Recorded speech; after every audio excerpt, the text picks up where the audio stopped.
Hola grupo, quien les habla, licenciada Carmen Pensado, profesora adjunta integrante del equipo de cátedra junto con el licenciado Leonardo Di Norcia, les acerca este audio acompañando el PPT con el doble propósito de introducirlos. En primer lugar, en la perspectiva sociológica sobre el estudio de la empresa en los actuales contextos, y en segundo lugar, introducirlos en el criterio genealógico como metodología de lectura y análisis de los autores que recorreremos en esta cursada.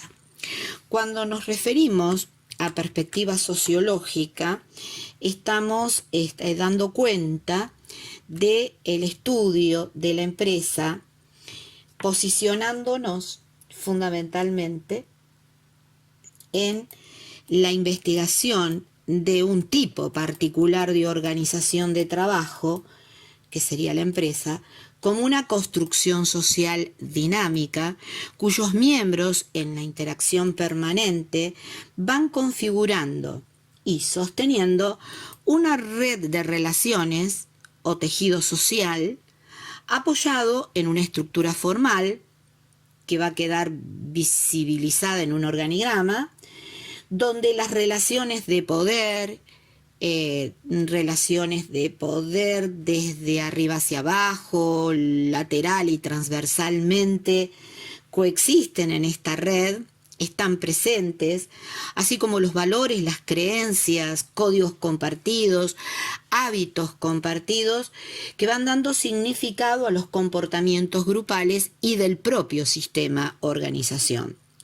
Bajo la lupa del sociólogo, entonces la empresa será abordada como un sistema social, predominantemente social, complejo, en codeterminación y cocreación con su entorno.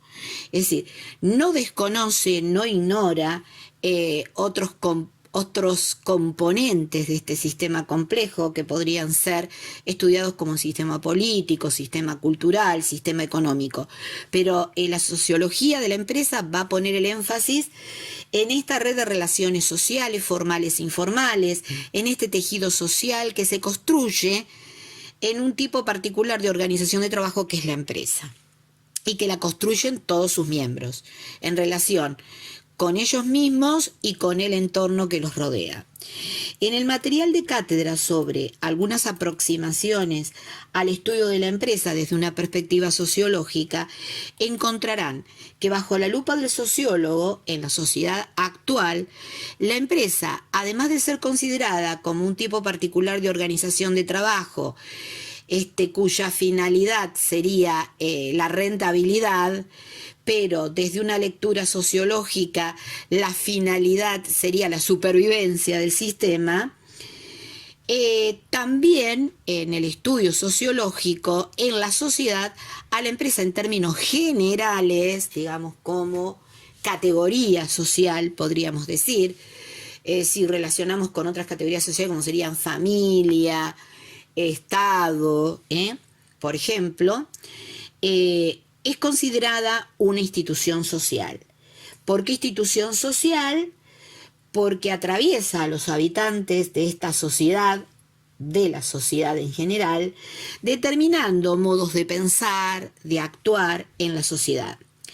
Entonces, rescatando desde la sociología la noción de institución social, diremos, cuando hablamos de institución social, que es un concepto abstracto, que comprende el conjunto de normas, valores, creencias, leyes, procedimientos administrativos, ideologías dominantes, ideas y comportamientos sociales instalados verticalmente en la sociedad y legitimados por la sociedad de época, cuya finalidad es sostener un orden social para evitar o impedir el caos social. Entonces, afirmamos que desde esta mirada sociológica, la empresa es una institución social en nuestras sociedades actuales predominantemente capitalistas, ¿Por qué? Porque instala formas de trabajo, modalidades contractuales, distribución del tiempo de trabajo y del tiempo de ocio, significado del dinero, hábitos de consumo en la sociedad, en fin, formas de pensar y actuar en un sistema predominantemente capitalista y que nos viene desde la empresa. Sintetizando, podríamos decir entonces que la empresa será estudiada por el sociólogo, no solamente como un tipo particular de organización social, sino también será estudiada como institución social. En el campo del conocimiento científico y especialmente desde las ciencias del comportamiento humano, donde ubicamos la sociología y esta disciplina aplicada o rama específica que es la sociología de la empresa, el fenómeno organizacional es abordado y forma parte de lo que sería un campo del conocimiento científico.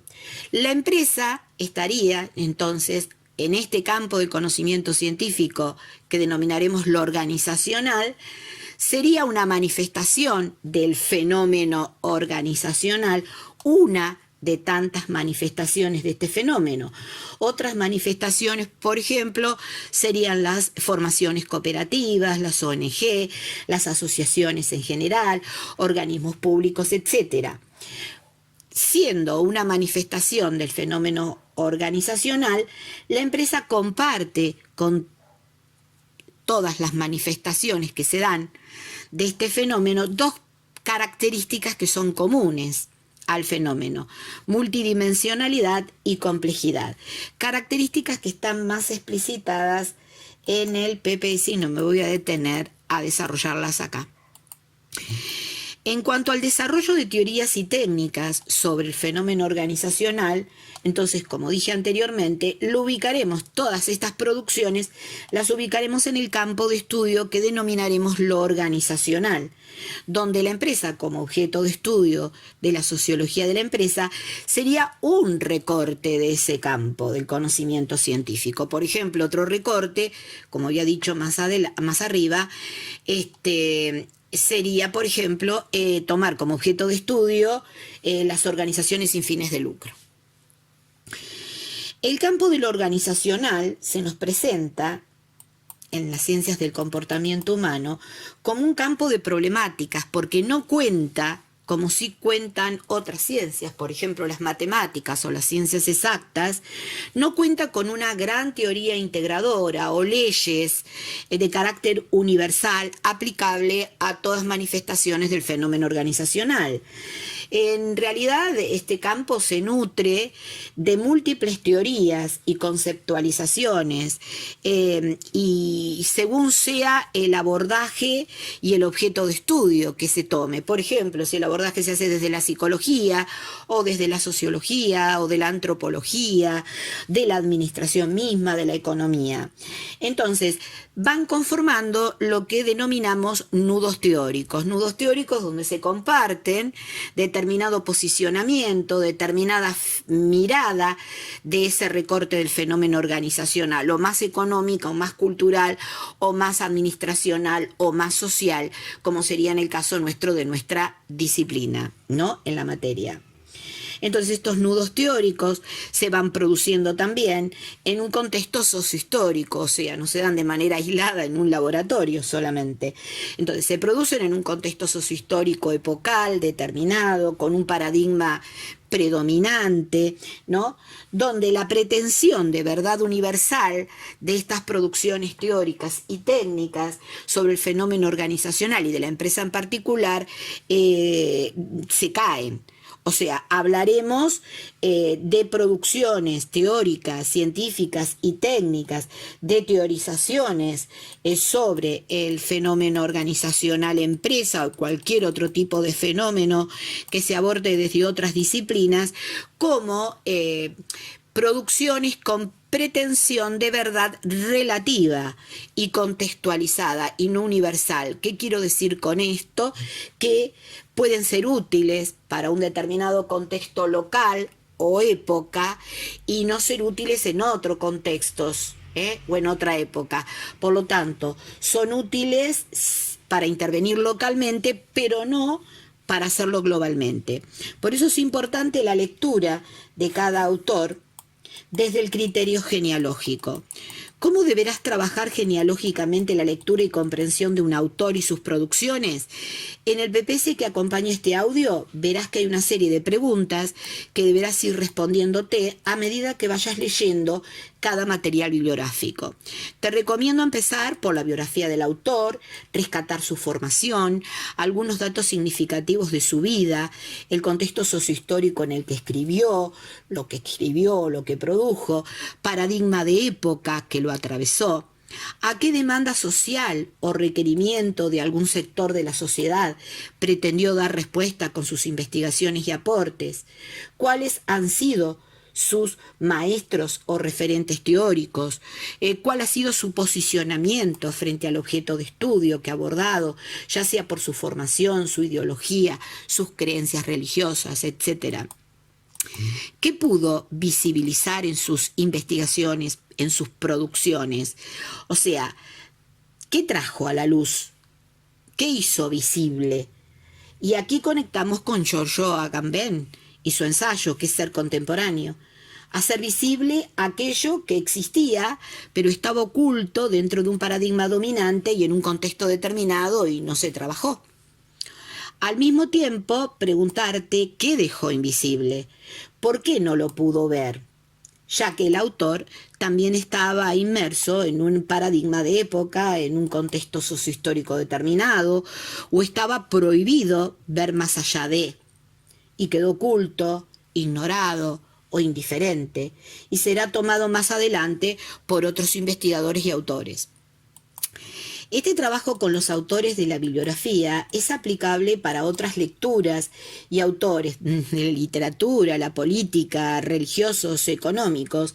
Te servirá para entrenar este tipo de pensamiento crítico, elucidar críticamente lo que estés leyendo y no caer en una lectura lineal y de reproducción automática.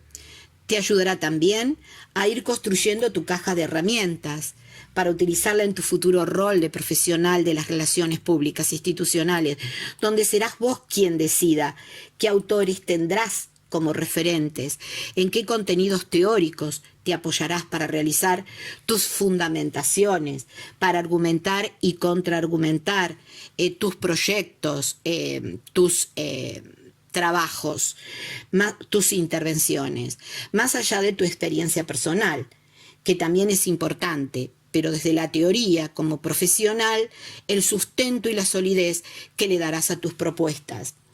¿Qué técnicas seleccionarás como útiles y apropiadas para tus intervenciones y qué otras teorías, conceptualizaciones y herramientas dejarás fuera de tu caja de herramientas porque no las entiendes útiles o efectivas para tu trabajo, para ese contexto, para esa situación, para ese momento?